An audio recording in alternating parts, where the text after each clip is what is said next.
Hello everyone, hope you are doing very well. ये है हमारा चैप्टर 3 का पार्ट 2 रिवीजन, जिसमें हम एस 320 ऑडिट मटेरियलिटी, जो materiality in planning and performing an audit है, वो हम रिवाइज करने वाले हैं। ऑलरेडी हमने चैप्टर 1, चैप्टर 11, चैप्टर 2, 6 और चैप्टर 4 को रिवाइज कर लिया है। और तो और चैप्टर 3 का पार्ट 1 जो है, जिसमें ऑडिट रिस्क एस 315 और एस 330 को रिवाइज किया था, वो अपलोड कर दिए हैं। होपफुली वो सारे ही वीडियोज आपने देख लिए होंगे। ऐसे 320 मटेरियलिटी को स्टार्ट करने से पहले अगर आपको नोट्स डाउनलोड करनी है तो आपको डिस्क्रिप्शन में लिंक मिल जाएगी, तो आप वहां से वो डाउनलोड कर सकते हैं। राइट, तो चलिए ऐसे 320 जो आपको नोट्स में दिया है पेज नंबर 28 पर, वो रिवाइज करते हैं। मटेरियलिटी ऐसे 320 materiality in planning and performing and audit.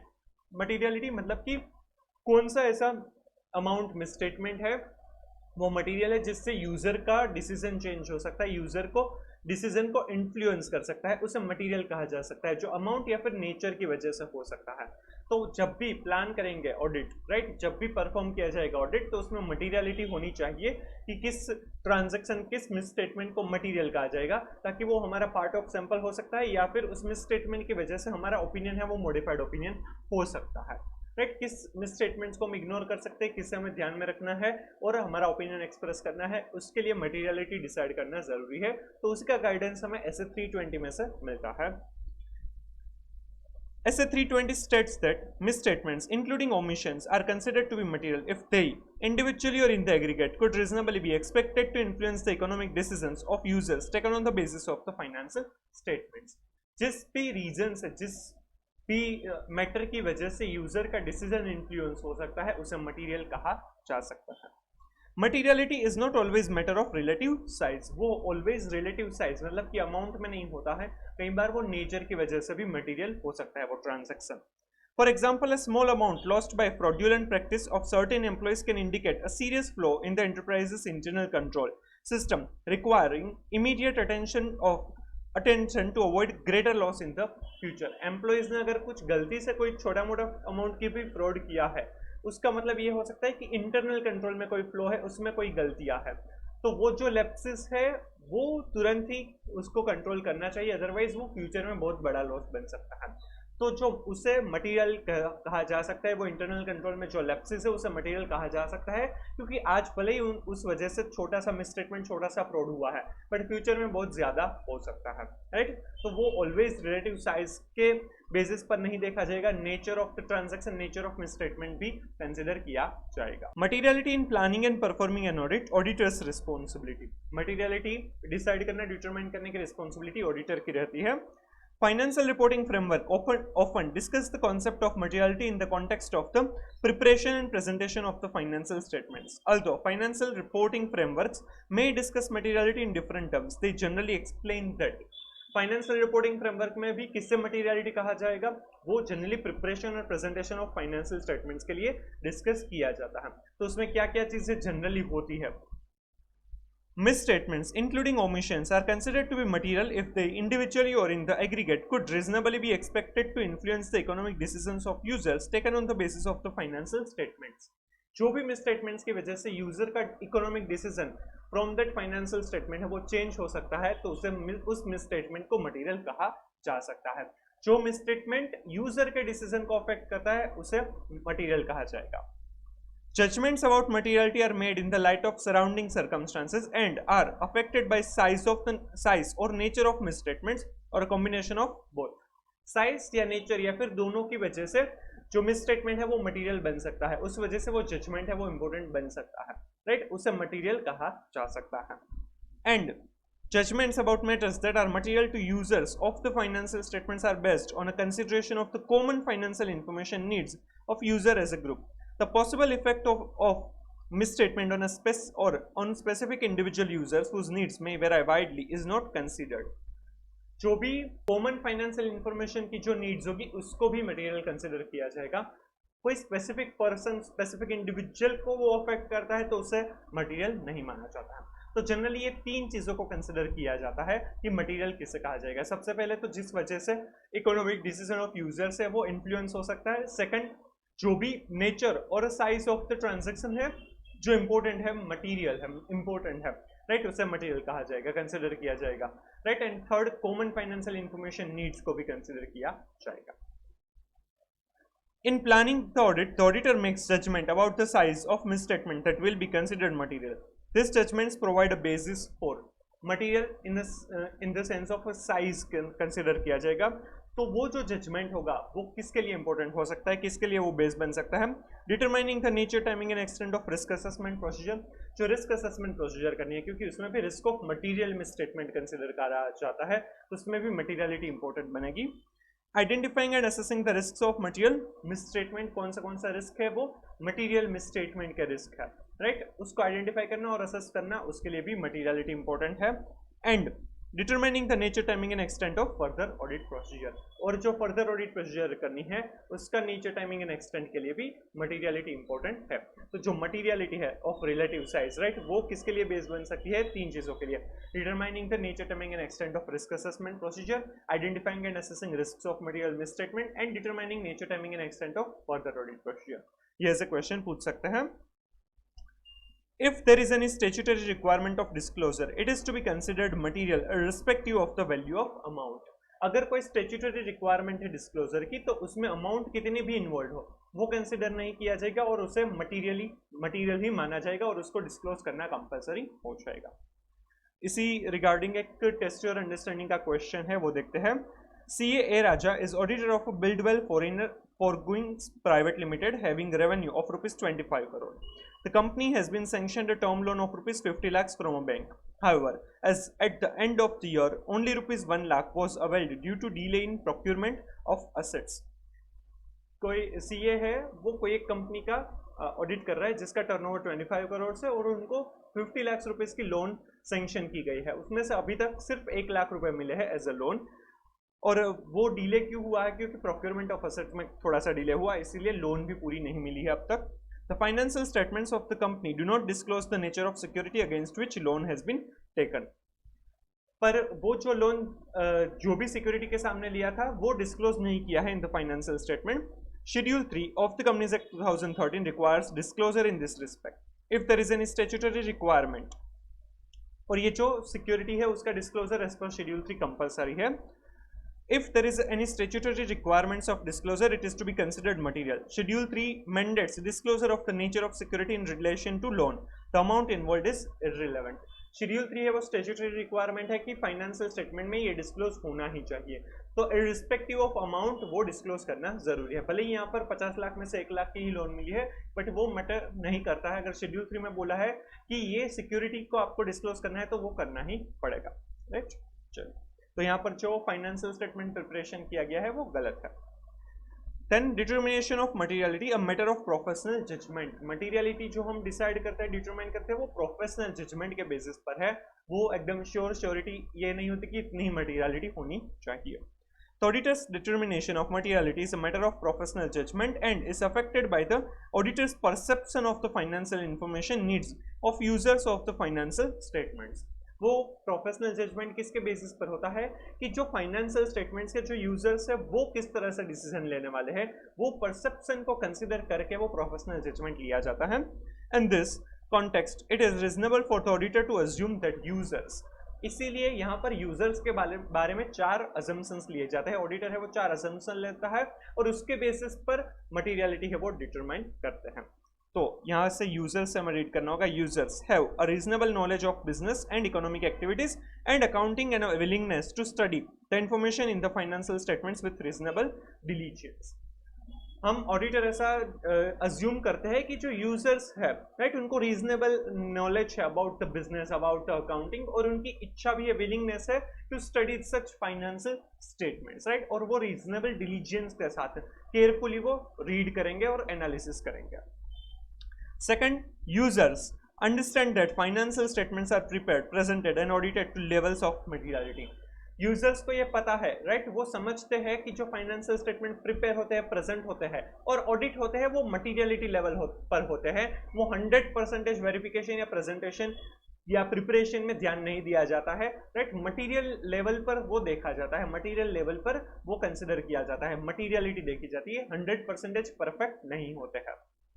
Third, ऐसा अज्यूम किया जाता है कि users recognize the uncertainties inherent in the measurement of amounts based on the use of estimates, judgements and consideration of a future events. Users को ये पता है कि जो फाइनेंशियल स्टेटमेंट्स है उसमें जो मेजरमेंट है उसमें एस्टिमेट्स है, जजमेंट्स है, और तो और वो फ्यूचर इवेंट्स रिलेटेड भी है, क्योंकि गोइंग कंसर्न का अजम्पशन है या प्रोविजनिंग वगैरह है वो फ्यूचर के ऊपर डिपेंडेबल है। तो फ्यूचर है तो उसमें अनसर्टेनिटी भी आएगी, उसमें कुछ गलत भी हो सकता है, जो सोचा ना हो ऐसा भी कुछ हो सकता है, तो उसकी खुद की इनहेरेंट लिमिटेशंस बन सकती है, राइट। तो वो यूजर्स को पता है, वो रिकॉग्नाइज वो कर रहे हैं। And make reasonable economic decisions on the basis of the information in the financial statements. और जो यूजर्स है वो ये जो फाइनेंशियल स्टेटमेंट्स है उनको कंसिडर करके कुछ डिसीजन लेने वाले हैं, राइट। तो ये 4 अजम्पशंस लिए जाते हैं जब भी ऑडिटर है वो मटेरियलिटी डिटरमाइन करता है, तो वो उनका प्रोफेशनल जजमेंट है, तो उसके लिए वो 4 अजम्पशंस लेते हैं कि यूजर्स को ये 4 चीजें पता है या 4 चीजें कंसिडर करते हैं। सबसे पहले तो उनको रीजनेबल नॉलेज है about the clients business accounting, और उनकी विलिंगनेस है to study the financial statements diligently. Second, ऐसा अज्यूम किया जाता है कि users understand that financial statements are prepared, presented and audited at materiality level, right.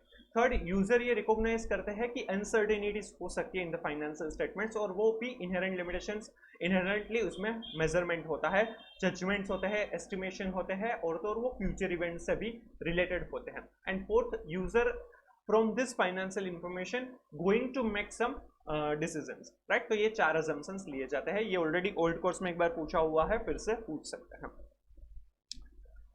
Performance materiality, materiality level जो decide किया जाता है उससे थोड़ा सा कम लेवल पर भी मटेरियलिटी डिटरमाइन किया जाता है, ताकि अगर वो कम लेवल पर भी अगर कोई मिसस्टेटमेंट्स है और एग्रीगेट किया जाएगा तो वो मटेरियलिटी लेवल से अगर आगे ना बढ़ जाए, वो मटेरियलिटी से ज्यादा ना हो जाए, इसीलिए परफॉर्मेंस मटेरियलिटी है वो डिसाइड किया जाता है to safeguard that audit opinion, right. Performance materiality means the amount or amount set by the auditors at less than the materiality for the financial statement as a whole to reduce to an appropriately low level the probability that the aggregate of uncorrected and undetected misstatements exceeds materiality for the financial statement as a whole.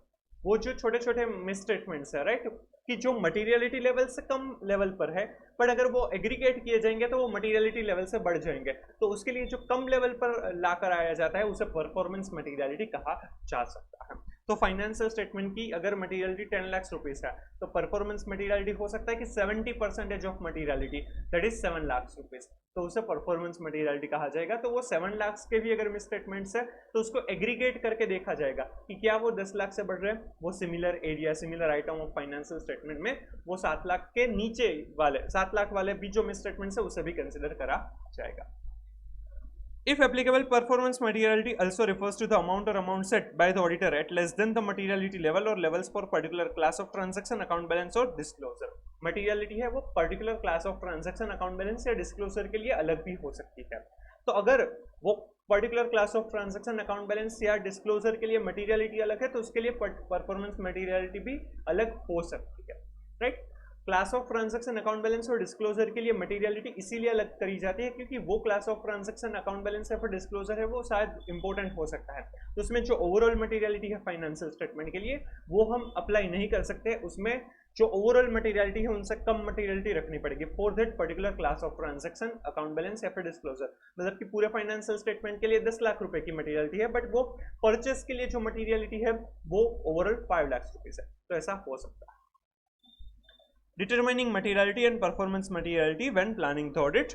When establishing the overall audit strategy, the auditor shall determine materiality for the financial statement as a whole. Overall audit strategy बनाएंगे तब हमें materiality भी decide करनी रहेगी। If in the specific circumstances of the entity there is one or more particular class of transactions, account balance or disclosure for which misstatement of lesser amounts than the materiality for the financial statement as a whole could reasonably be expected to influence the economic decision of users taken on the basis of the financial statements, the auditor shall also determine the materiality level or levels to be applied to those particular class of transactions, account balance और disclosure। जो हमने आगे अभी revise किया, अगर जरूरत पड़ेगी तो ओवरऑल मटेरियलिटी है उनसे कम लेवल पर मटेरियलिटी लेकर आएंगे for particular class of transaction, account balance और डिस्क्लोजर। जैसे कि अगर ओवरऑल 10 लाख रुपए है बट परचेस के लिए 5 लाख रुपए मटेरियलिटी लेवल डिसाइड किया जाएगा, क्योंकि परचेस है उसमें अगर 5 लाख रुपए का मिसस्टेटमेंट होगा तो भी इकोनॉमिक डिसीजन ऑफ यूजर है वो चेंज हो सकता है, इन्फ्लुएंस हो सकता है, तो उसमें हम कम लेवल पर मटेरियलिटी लेवल रखेंगे, right. Use of a benchmark in determining materiality for the financial statement as a whole. अब जो भी मटेरियलिटी डिटरमाइन करनी है उसके लिए कोई बेंचमार्क यूज किया जाता है। बेंचमार्क मतलब कि कोई एक अमाउंट होती है फाइनेंशियल स्टेटमेंट की, उसको कंसिडर किया जाएगा, उसमें कोई परसेंटेज अप्लाई किए जाएंगे, वो परसेंटेज अप्लाई करने के बाद जो फिगर मिलेगा that is considered as a materiality. तो बेंचमार्क हो सकता है कि प्रॉफिट है, सेल्स है, असेट्स है, राइट, उस तरह से बेंचमार्क डिसाइड किया जाता है। बट अब कौन सा बेंचमार्क कहां पर लेना है वो हमें कंसिडर करना होगा, और जो बेंचमार्क होगा उस हिसाब से परसेंटेज कितने रखने हैं, ज्यादा या कम, वो डिटरमाइन किया जा सकता है। तो ये इंपॉर्टेंट पॉइंट है, मटेरियलिटी किस बेसिस पर डिसाइड होगी, वो बेंचमार्क पर बेसिस पर डिसाइड होती है। A percentage is often applied to a chosen benchmark as a starting point in determining materiality for the financial statement as a whole. पूरे फाइनेंशियल स्टेटमेंट के लिए जो मटेरियलिटी डिसाइड करनी है तो एक बेंचमार्क होगा, उसमें परसेंटेज अप्लाई करके डिसाइड किया जाएगा। Factors that may affect the identification of an appropriate benchmark include the following. Appropriate benchmark कौन सा होगा वो डिटरमाइन करने के लिए हमें यहाँ पर 4 फैक्टर्स दिए हैं। ये 4 फैक्टर्स के बेसिस पर appropriate benchmark है वो डिसाइड किया जा सकता है। तो वो 4 फैक्टर्स में सबसे पहले है the elements of the financial statements like assets, liabilities, equity, revenue, expenses. हम वेरियस जो एलिमेंट्स होते हैं फाइनेंशियल स्टेटमेंट के, उसमें से कोई भी एलिमेंट है वो कंसिडर किया जा सकता है, बट वो जनरली फाइनेंशियल स्टेटमेंट के कोई भी एलिमेंट को कंसिडर किया जा सकता है। रेवेन्यू, प्रॉफिट है, राइट, एक्सपेंसेस है, असेट्स है, लायबिलिटीज है, etcetera. Whether there are items on which the attention of the users of the particular entity's financial statement tends to be focused. For example, for the purpose of evaluating financial performance, user may tend to focus on profit, revenue or net assets.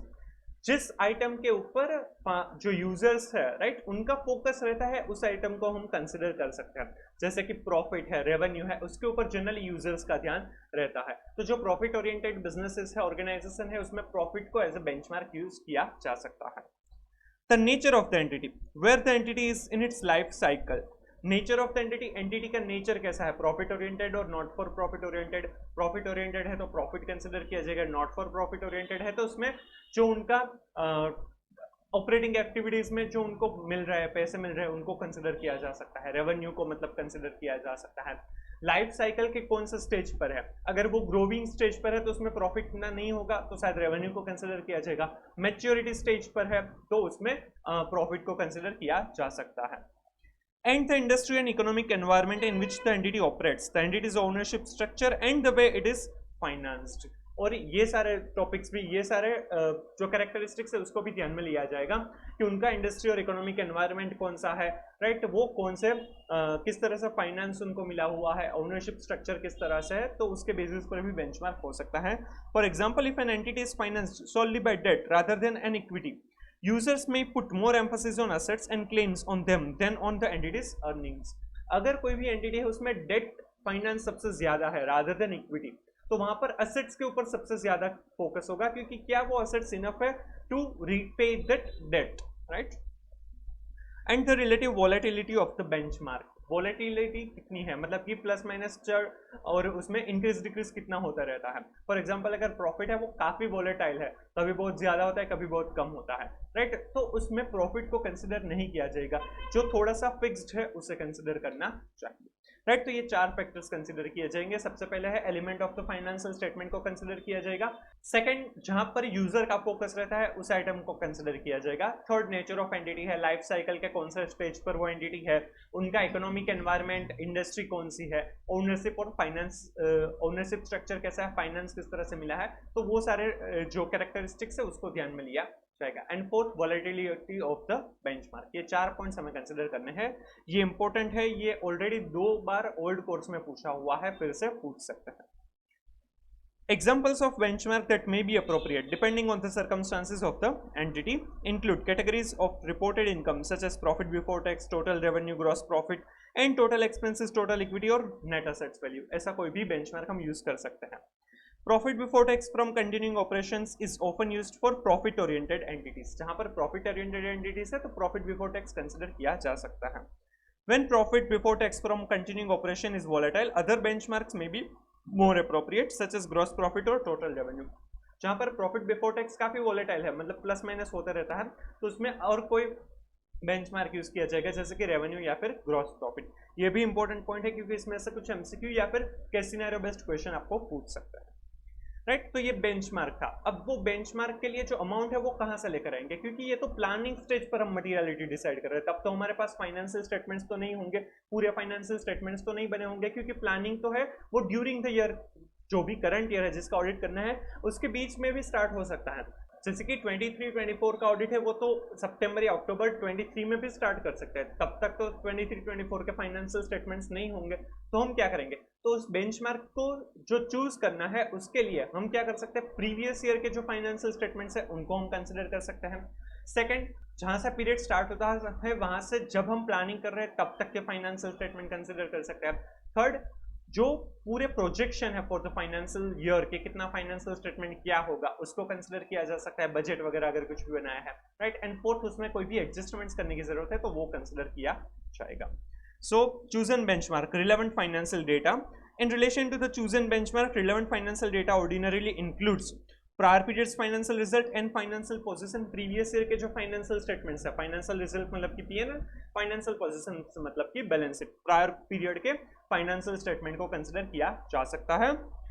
The period to date financial results and financial position, period मतलब कि 1 अप्रैल से लेकर जब हम planning कर रहे हैं, मतलब कि सितंबर या अक्टूबर में कर रहे हैं तो सितंबर या अक्टूबर तक के फाइनेंशियल स्टेटमेंट्स जो है उसको कंसिडर किया जाएगा।